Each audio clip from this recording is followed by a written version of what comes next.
Welcome back, vdiscovery viewers. Today we're talking about importance of having good chain of custody and taking photographs when dealing with forensic data. We have Danie join us again in the studio. Hello. Always welcome to have you, Danie. And Danie has sort of a story for us as to what happened in one of the collections. In general, when you're preserving evidence for use at trial, or if you need to make sure that this evidence is going to be defensible, you want to make sure that you're documenting everything that's happening, including the date and time, as that evidence changes custody. This is known as a chain of custody form, and it's important for a number of reasons. One, you never know when you're actually going to need to come back to that. A lot of times you don't have to use it. It's there for protection if that evidence is questioned.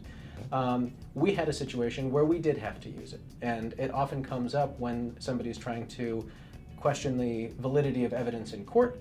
This happens to be a situation where it wasn't in court, but it was also important that we took the proper steps in order to validate our evidence.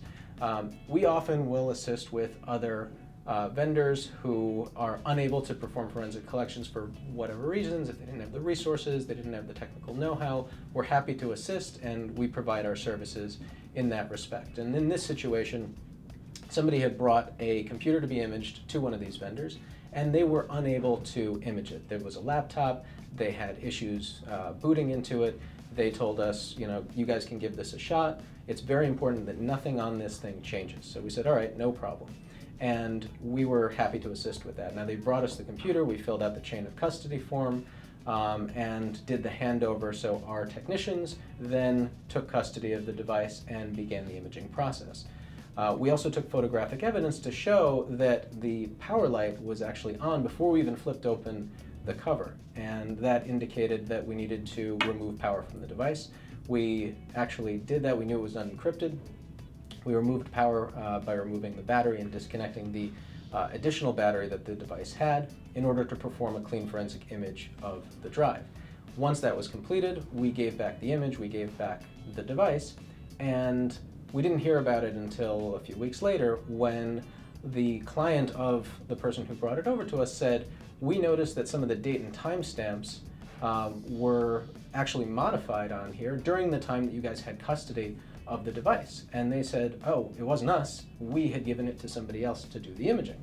So suddenly the finger was pointed at us and we had to defend ourselves. So the first thing we did was we pulled out the chain of custody and we said, all right, let's see what the timestamp is. And the timestamp happened to be when it was in their custody and not ours.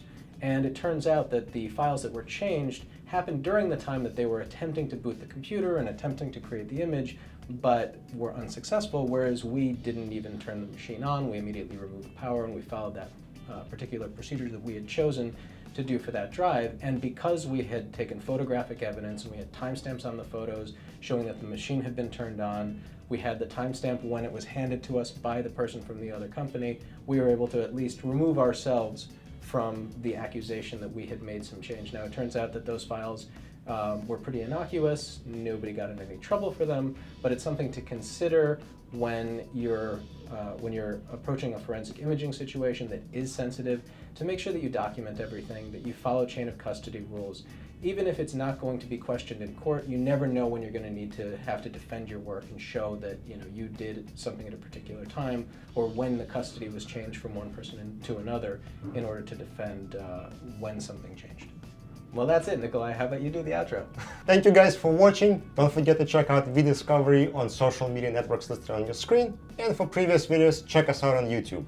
Thanks for watching.